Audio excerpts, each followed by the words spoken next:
বাজান মাসুক মাওলার নাম যতবার শোনে ততই তার কাছে মধুর মতো লাগতে আছে। মুসাফির, আর একবার আমার মাসুক মাওলার নামে একটু শোনাও।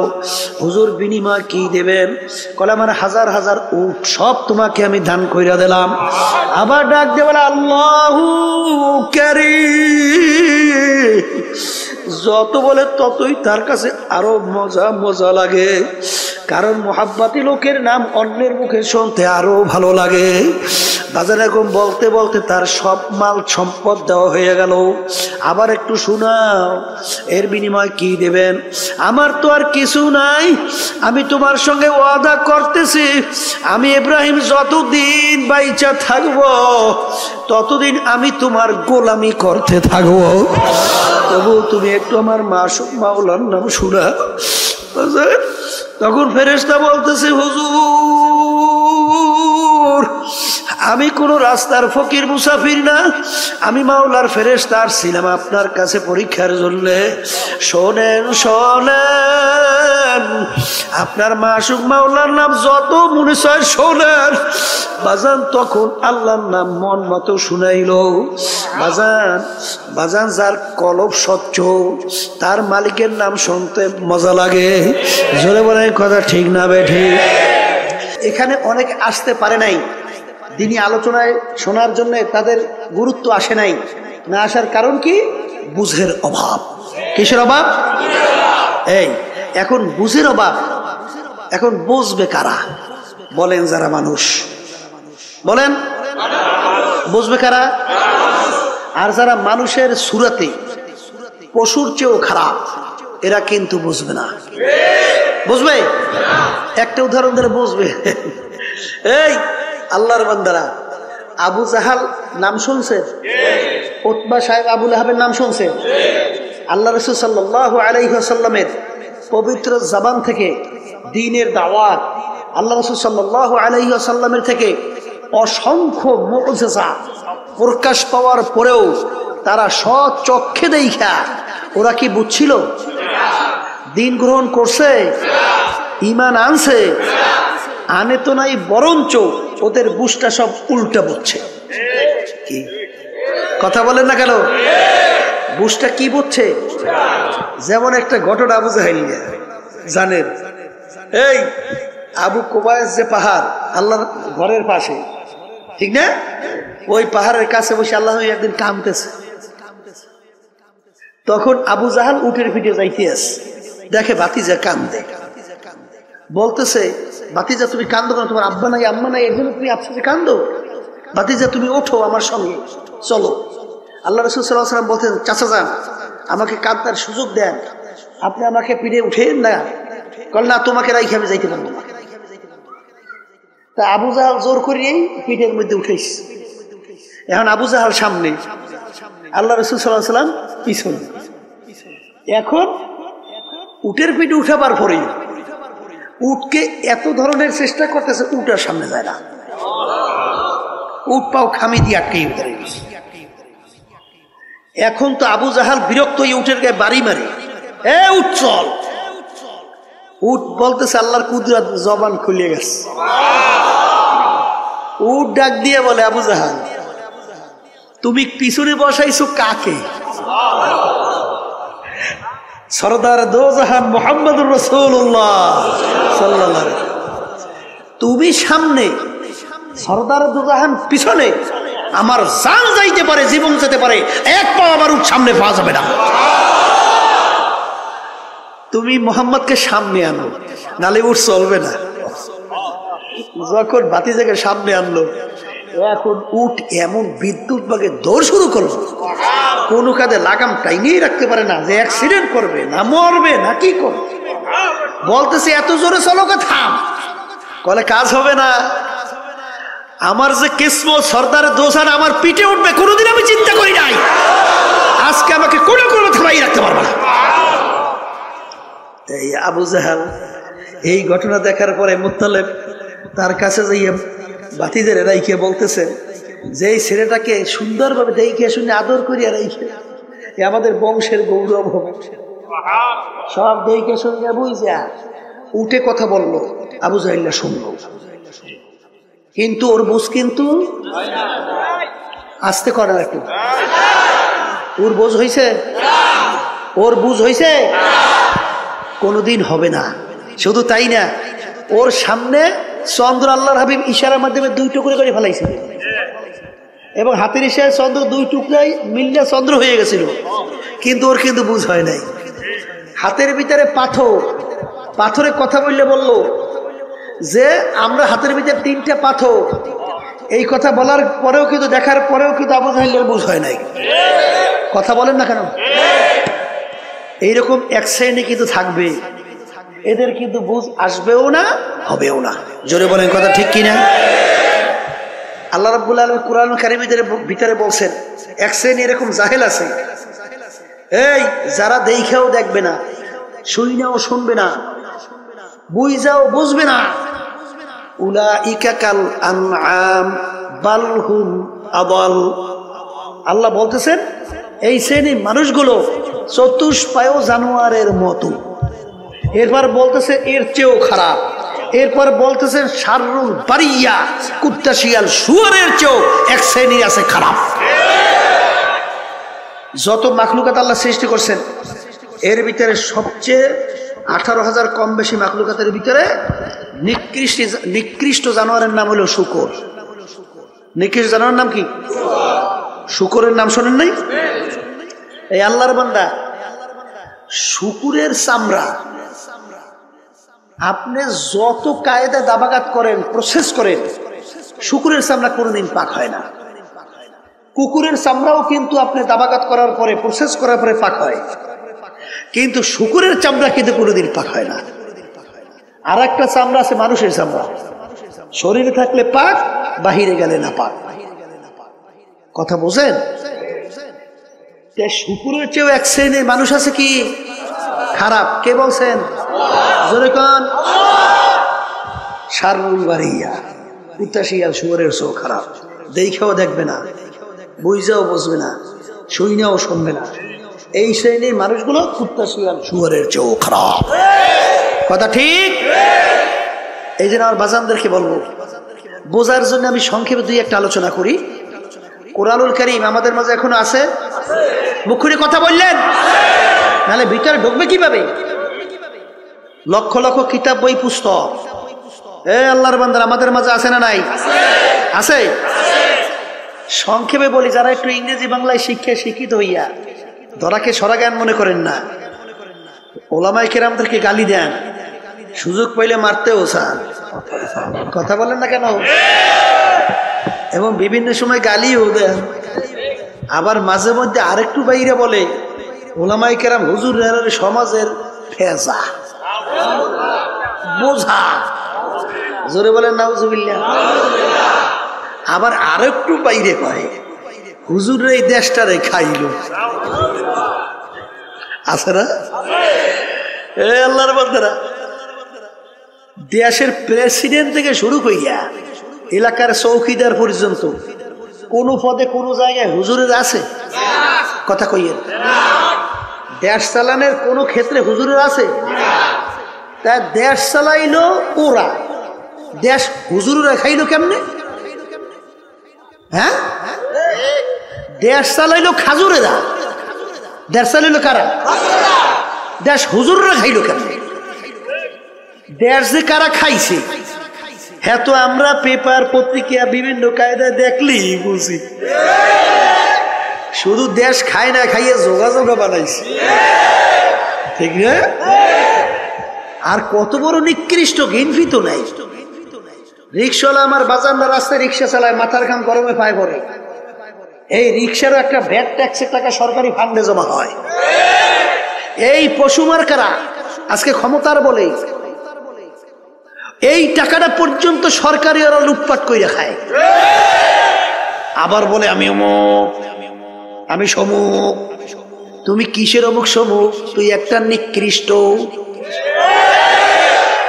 তোর সে নিকৃষ্ট দ্বিতীয় আর দুনিয়ায় থাকতে পারে না। মনে করে তুই অমুক টমুক সমুক, তুই আবু জাহেলের মতো। আবু জাহেল শব্দের অর্থ মূর্খের বাপ, মূর্খের বাপ। শব্দের অর্থ কি? কোন বাপ তার সন্তানের নাম মূর্খের বাপ রাখে না। ইতিহাস পড়লে দেখবে যে তার উপাধি ছিল আবুল হেকাম, বুদ্ধিমানের বাপ, কিন্তু আল্লাহ এবং আল্লাহ রসুল তার উপাধি দিছে কইতে পারেন না মূর্খের বাপ। কারণ কি? দুনিয়া স্থায়ী না ক্ষণস্থায়ী? আখেরাত। তাই যে ক্ষণস্থায়ী জিন্দেগির পিছনে পড়ে আখেরাতের স্থায়ী জিন্দেগি ধ্বংস করবে সে জ্ঞানী না বোকা? এই বোকাদের নেতৃত্ব দেয় আবু জাহাল মার্কায়রা। এই জন্য আল্লাহ এবং আল্লাহ রসুল ওর নাম রাখছে আবু জাহাল, মূর্খের বাপ। ঠিক কিনা? ওর তো খবর নাই ও যে মূর্খের বাপ হইয়া ও যে আবু জাহাল মার্কা হইয়া রয়েছে, এ খবর ওর নাই। বলে কথা ঠিক কিনা? এই জন্য যারা মানুষ, আমি আগেই বলছি, ইল্লা মান আতাল্লাহ বিকলবিন সালিম। বাজান, চোখ, কান, নাক, হাত, অন্য অন্য অঙ্গ প্রত্যঙ্গ, এটা কি মানুষ বলে না? এটা কি মানুষ বলে? কথা কন না কা? যদি এইটাই মানুষ হইতো, দেখবেন সমাজের ভিতরে এক শ্রেণী মানুষ ওর অত্যাচারে, ওর আচার আচরণে, এই ওর বিভিন্ন জুলুমে মানুষ অতিষ্ঠ হইয়া এক পর্যায়ে মন্তব্য করে যে ওই লোকটা কুত্তার চেয়েও খারাপ। করে আছে। আবার এক শ্রেণী মানুষ দেখবেন তাদের আচার আচরণ এত ভালো, তাদের ব্যবহার এত ভালো, মানুষ এক পর্যায়ে তাদের ব্যবহারে খুশি হইয়া মন্তব্য করে লোকটার চরিত্র ফেরেশতার মতো। আচ্ছা বলেন, যার ব্যাপারে বলছে কুত্তার চেয়ে খারাপ, ওর হাত কয়টা? আর যাকে বলছে ফেরেশতার মতো, ভালো করে বোঝেন, ভালো করে বোঝেন। এই যারে বলছে কুত্তার চেয়ে খারাপ, ওর পাও কয়টা? আর যাকে বলছে ফেরেশতার মতো, কোন অঙ্গ প্রত্যঙ্গে পার্থক্য কি আছে? তাহলে কোন জায়গায় যেন একটা পার্থক্য আছে? বলেন বলেন, কোন জায়গায় যেন একটু? সেই পার্থক্য হলো কলবের পার্থক্য। সবাই জোরে বলেন সুবহানাল্লাহ। কিসের পার্থক্য? এই বাজান। আর আল্লাহ রাব্বুল আলামিন এই যে কোরআনুল কারীমে আমি আয়াত শরীফ তেলাওয়াত করেছি, এই আয়াতের ভিতরে আল্লাহ রাব্বুল আলামিন বেহেশতে যাওয়ার জন্য শর্ত লাগাইছেন।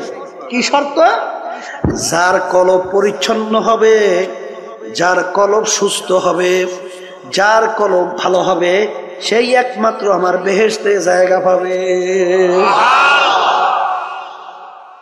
আর যার কলব পরিচ্ছন্ন হবে না, যার কলব রোগাগ্রস্ত হবে, আল্লাহ রাব্বুল আলামিন বলছেন ওর জন্য হসপিটাল রাখলাম আমি জাহান্নাম। সবাই জোরে বলেন নাউযুবিল্লাহ। এখন আমার বাজানদেরকে বলবো, এই কলব পরিষ্কার না কইরা যদি কেউ আল্লাহর দরবারে হাজিরা দেন, বেহেশতে যাইতে পারবে? তাহলে আল্লাহর কালাম মিথ্যা হইয়া যায় না? কি জোরে কর না? হয় কি হয় না? এখন কলব পরিষ্কার করবেন কেমনে? কলবের রোগটা কি এইটা বোঝা লাগবে। এটা কি? এটা কি লাগবে? বাজার আপনার জ্বর হইয়া জিহ্বা নষ্ট হয়ে গেছে, যত ভালো খাদ্য আপনার সামনে নিয়ে আসা হোক না কেন, ওই খাদ্য কিন্তু আপনার কাছে ভালো লাগবে না। মুখের ভিতরে দেবে, বলবে কি খাদ্য নিয়ে আসছো? তিতা। কি? এই আল্লাহর বান্দারা, পর্দা আলে মা বোনেরা, এটা কি খাদ্যের দোষ না তোমার জিহ্বার দোষ? যদি তুমি ঘাউরমি কইরা বলো আমার জিহ্বা ভালো আছে, খাদ্য নষ্ট হয়ে গেছে, তখন তোমার কপালটা পড়ছে। কপালটা। আর যখন সবাই বলতেছে এ আল্লাহর বান্দা খাদ্য কিন্তু ভালো আছে, রোগ হইয়া নষ্ট হয়ে গেছে, তুমি এখনো কেন বসে আছো? যাও, তাড়াতাড়ি যাও, হসপিটালে ভর্তি হও, ডাক্তারের পরামর্শ নাও, প্রেসক্রিপশন অনুযায়ী ঔষধ খাওয়া শুরু করো। কি জোরে বলেন কথা ঠিক কিনা? যার কপাল ভালো সে কিন্তু বাজান ডাক্তারের কাছে যাইয়া পরামর্শ নেবে, আর যার কপাল খারাপ সে কিন্তু পরামর্শ নেবে না। ও কিন্তু রোগ আক্রান্ত হইয়া হার্টে অ্যাটাক করে মারা যাওয়ার সম্ভাবনা। কথা ঠিক নেবে? ঠিক ঠিক বাজান। তোমার আমার কলব স্বচ্ছ ভালো আছে কিনা কিভাবে বুঝবা? এক শ্রেণী আমার বাজানরা যখন আজানের শব্দ শোনে তখন সেই আল্লাহর বান্দা বান্দি পাগল হইয়া যায়, কিভাবে তাড়াতাড়ি ওযু কইরা প্রস্তুত নিয়া মসজিদের ভিতরে দৌড়াইবে। এই জোরে বলেন কথা ঠিক কিনা? যখন লাগে ফজরের সময় মুয়াজ্জিন মসজিদের ভিতরে আজান দেয়, আসসালাতু খায়রুম মিনান নাওম, ঘুম হইতে নামাজ ভালো। ওই আল্লাহর বান্দা বান্দি বাজান দেখ এই ঠান্ডার মধ্যে ল্যাপ তোষক মুড়া দিয়া ঘুমায়, যখন শোনে আসসালাতু খায়রুম মিনান নাওম, ঘুম হইতে নামাজ ভালো, সে কম্বল ফালাইয়া লাফ দিয়া উঠা ঠান্ডা পানিতে ওযু কইরা পাগলের মতো উঠা মসজিদের দিকে দৌড়ায়, যাই আল্লাহর সামনে আল্লাহু আকবার বইলা আল্লাহর সামনে দাঁড় হইয়া যায়। যখন কথা ঠিক না বে ঠিক, যে আল্লাহর বান্দা বান্দি বাজান কলব ভালো, আমার মাওলার যখন নাম শোনে তার কাছে এমন মধুর লাগে। বাজান ইব্রাহিম নবী সালাতু ওয়াস সালাম একদিন খানা খাইতেছে, ফেরেশতারা বলতেছে রব্বুল আলামিন ইব্রাহিম আলাইহিস সালাতু ওয়াস সালাম নবুয়াতি পাইয়া বাদশাহী পাইয়া এত কিছু ক্ষমতাবান হইয়া তোমাকে মনে হয় ভুলে গেছে, তোমার মোহাব্বত কইমে গেছে, একটু পরীক্ষা করতে চাই। আল্লাহ রাব্বুল আলামিন বলে যাও একটু পরীক্ষা কইরা দেখো। বাজান ফেরেশতারা মুসাফিরের সূরাতে, আল্লাহু আকবার, কি সূরাতে? মুসাফিরের সূরাতে বাড়ির দরজায় আইসা করুণ সুরে ডাক দেয়, আল্লাহু কারীম। ইব্রাহিম আলাইহিস সালাতু ওয়াস সালাম খানা খায়, যখন তিনি শুনলেন আল্লাহু কারীম, বাজান পাগলের মতো হয়ে গেছে। আমার মাশুক মাওলার নাম কে উল্লেখ করলো, কে আমার মাশুক মাওলার নাম নিল। ভাত খানা পাশে রাখিয়া পাগলের মতো দৌড় মারলো, দৌড় দিয়া বাড়ির দরজায় দেখে মুসাফির রাস্তার পথিক, বলে ভাই তুমি আমার মাশুক মাওলার নাম আলোচনা উল্লেখ করছিলা, তুমি আমার মাশুকের নাম নিয়ে তুমি ডাক দিছিলা, তুমি আর একবার একটু আমার মাশুক মাওলার নাম শোনাও। পথিক বলতেছে হুজুর আমি একবার বলছি, আর একবার যদি আপনার মাশুক মালিকের নাম শুনাই আপনার বিনিময়ে আপনি আমাকে কি দেবেন? কলে আমার হাজার হাজার দুম্বা সব তোমাকে আমি দান করিয়া দিলাম, একবার একটু শোনাও। আবার মুসাফির করুণ সুরে ডাক দিয়ে বলে আল্লাহু কারীম। বাজান মাশুক মাওলার নাম যতবার শোনে ততই তার কাছে মধুর মতো লাগতে আছে। বাজান আপনি যাকে মোহাব্বত করেন তার কথা যতবার বার তোমার সামনে আলোচনা করা হয় তোমার কাছে ততই ভালো লাগে। ঠিক আল্লাহ তো দাবি করছে না, ওয়াল্লাযীনা আমানু আশাদ্দু হুব্বান লিল্লাহ, যারা মুমিন সব জিনিসের চেয়ে আমি মালিককে বেশি মোহাব্বত করে। বলে হুজুর এ মুসাফির আর একবার আমার মাশুক মাওলার নামে একটু শোনাও। হুজুর বিনিময় কি দেবেন? কলে আমার হাজার হাজার উট সব তোমাকে আমি দান কইরা দিলাম। আবার ডাক দিয়ে বলে আল্লাহু কারীম। যত বলে ততই তার কাছে আরো মজা মজা লাগে, কারণ মোহাব্বতি লোকের নাম অন্যের মুখে শুনতে আরো ভালো লাগে। বাজার এরকম বলতে বলতে তার সব মাল সম্পদ দেওয়া হয়ে গেল। আবার একটু শোনাও, এর বিনিময় কি দেবেন? আমার তো আর কিছু নাই, আমি তোমার সঙ্গে ওয়াদা করতেছি আমি ইব্রাহিম যতদিন বাইচা থাকবো ততদিন আমি তোমার গোলামি করতে থাকবো। তবু তুমি একটু আমার মাশুক মাওলার নাম শোনা। তখন ফেরেশতা বলতেছে হুজুর আমি কোন রাস্তার ফকির মুসাফির না, আমি মাওলার ফেরেশতা ছিলাম আপনার কাছে পরীক্ষার জন্য। শোনেন শোনেন, আপনার মাসুক মাওলার নাম যত মনে চায় শোনেন।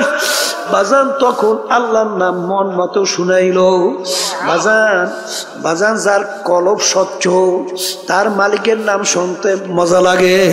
জোরে বলে কথা ঠিক না বেঠিক? এ আল্লাহর বান্দারা, পর্দা আলে মা বোনেরা, তোমার কলব ভালো না মন্দ তুমি কেমনে বুঝবা? এক শ্রেণী মানুষ ওর কাছে ঢোল বাদ্য গানের আওয়াজ ভালো লাগে। আর একটু আসতে কন, এই আছে জোরে কন, আছে জোরে কন, আছে। তার কাছে আজানের শব্দ বিশ্বাস শব্দের মতো মনে হয়। জোরে বলেন কথা ঠিক না ঠিক? তার কাছে আল্লাহর নাম শুনলে বিরক্ত লাগে। তখন বুঝতে হবে বাজান এটা কিন্তু নামাজের দোষ না, আল্লাহর নামের দোষ না, আজানের দোষ না, তোমার কলবটা নষ্ট হয়ে গেছে। তোমার কলব কি হয়েছে? এর মুখ খুলে বলেন কলব কি হয়েছে? এখন এই কলব নষ্ট অবস্থায় তুমি যদি দুনিয়া থেকে বিদায় নিয়ে কবরে যাও, আমার মাওলার বেহেশতে যাওয়া যাবে? হ্যাঁ, বেহেশতে যাওয়া যাবে? আবার জোরে কাজ যাবে? এখন বাজান তোমার কাছে নামাজ ভালো লাগে না, আল্লাহর জিকির ভালো লাগে না, তোমার কাছে আজানের শব্দ ভালো লাগে না, এটা কিন্তু আজানের দোষ না, নামাজের দোষ না, এটা কিন্তু তোমার কলবের দোষ। এখন এই কলবের ভিতরে রোগ আইসা গেছে। এখন কলবের চিকিৎসা করা লাগবে কি লাগবে না? সবাই কন নাই? কলবের চিকিৎসা লাগবে, লাগবে, লাগবে। এখন এই কলবের চিকিৎসার জন্য MBBS FRCS ডাক্তার তাদের কাছে যাইবেন না? হ্যাঁ, তারা কলবের চিকিৎসা করতে পারবে? এই কলবের চিকিৎসককে, কলবের চিকিৎসক হলো হক্কানি উলামায়ে কেরাম, হক্কানি পীর বুজুর্গেরা। কি কথা কয় না দেখি? এখন এই আল্লাহ খাস বান্দাদের কাছে, হক্কানি আলেমদের কাছে যাওয়ার পরে আপনার অবস্থা দেখার পরে বলবে বাজান তুমি এইটা করো, এইটা কইরো না। কথা কয় না? তুমি এইভাবে চলো, এইভাবে চইলো না। যারা আল্লাহর খাস বান্দাদের হুকুম ঠিক মতো মানতে পারবে, আল্লাহ রাসূল সাল্লাল্লাহু আলাইহি ওয়াসাল্লাম একদিন বসা এক সাহাবী এসে বলতেছেন, ইয়া রাসূলুল্লাহ, ইয়া হাবিবাল্লাহ, আপনি আমাকে কিছু আমলের কথা আপনি বইলা দেন, যেই আমল করার মাধ্যমে আমি নাজাত পাইয়া জান্নাতে যাইতে পারবো। তাহলে বোঝা গেল সাহাবীর আগেই সে ঈমানদার ছিল, ঈমান আনছিল। কথা ঠিক? আল্লাহ রাসূল সাল্লাল্লাহু আলাইহি ওয়াসাল্লাম তাকে নামাজ সহ বিভিন্ন আমলের কথা বাতাইলেন। সাহাবী বলতেছেন, ইয়া রাসূলুল্লাহ, ইয়া হাবিবাল্লাহ, আপনি সাক্ষী থাকেন, আপনি যেইভাবে আমাকে বলছেন আমি হুবহু এইভাবেই পালন করব, একটু বাড়াবো না, একটু কমাবো না। যখন এই কথা বললে আল্লাহর বান্দারা না করলো, আল্লাহ রাসূল সাহাবায়ে কিরামদেরকে বললেন, তোমরা যদি বেহেশতি লোক দেখতে চাও তাকে ইঙ্গিত করিয়া বললেন তাকে দেইখা না। আল আমরু ফাওকাল আদাব, আদবের ভিতরে সবচেয়ে বড় আদব হলো কথা মানা। আদবের ভিতরে সবচেয়ে বড় আদব কি? হ্যাঁ, আর বেয়াদব মাহরুমে গাশত আর যে নাকি বেয়াদব হয়, কথা মানে না, আল্লাহর রহমত থেকে বঞ্চিত হয়। কথা ঠিক? এখন আবার কথা কইয়েন এক শ্রেণী কিন্তু বর্তমানে ফতুয়া দেয় না, আমরা দেবো কি? এখন তারই কেমন আরো ফতুয়া দেওয়া শুরু করছে। নামাজ নাই, রোজা নাই, খারাই ঘেরাইয়ে মতে, তারাও এখন ফতুয়া দেয়। কি আমি ভুল বলছি? হ্যাঁ, ঠিক মতো আলিফ উচ্চারণ করতে পারে না, ঠিক মতো সূরা ফাতিহাটা সহিভাবে তেলাওয়াত করতে পারে না, এরাও এখন ফতুয়া দেওয়া শুরু করছে। আছে না নাই? কে আপনারা বাংলাদেশে আধুনিক যুগে বুঝি টের পান না? ট্রাক্টর পান না? কি ট্রাক্টর পান না? গেছে পাইছেন না? হ্যাঁ, এখন ফতুয়া দেওয়া শুরু করছে। ফতুয়া মানে মতামত, মতামত দেবে কোরআন এবং হাদিসের সঙ্গে না মিললে মেলা লাগবে না, না তোমার নিজের মতামত। হ্যাঁ, ফতোয়া মানে রায় প্রদান করা। আপনি রায় দেবেন কোরআন এবং হাদিসের বাহিরে না কোরআন হাদিস অনুযায়ী? হ্যাঁ, মেলা লাগবে না? না লাগবে না? বর্তমানে একদল ভাই এসে ফতুয়া দেয়। আল্লাহ মাফ করেন, আল্লাহ আপনি মাফ করে দেন। এই জন্য আমার বাজানদেরকে বলবো, বাজান আমাদের এই তরিকার নাম হলো সিস্তিয়া সাবিরিয়া তরিকা। এই তরিকার 5টা ঔষধ আছে। আমার আব্বাজান দাদাজান বাজান চ্যালেঞ্জ করে বলতেন, বাজান তোমাদের সঙ্গে কোনো ঝগড়া নাই, মারামারি নাই, কাটাকাটি নাই, তোমরা কিছুদিন ঠিক মতো ঔষধ পালন করে দেখো, দেখবা তোমার আমার আগে নামাজ ভালো লাগতো না, এখন আজান দিলে আল্লাহর ফজল করবে, নামাজ পড়ার জন্য পাগল হইয়া যায়। আগে রোজা ভালো লাগতো না, এখন জীবন গেলেও রোজা ছাড়তে পারে না। আগে মিথ্যা কথায় অভ্যস্ত, এখন আল্লাহর ফজলে জীবন গেলেও মিথ্যা কথা বের হয় না। আগে বিভিন্ন জুলুমের ভিতরে লিপ্ত ছিল, এখন আল্লাহর ফজল করমে জুলুমের কাছেও যায় না। আপনাদের এলাকায় 2-1 নাই? এই 1-2 হাজার হাজার, কথা বলেন না?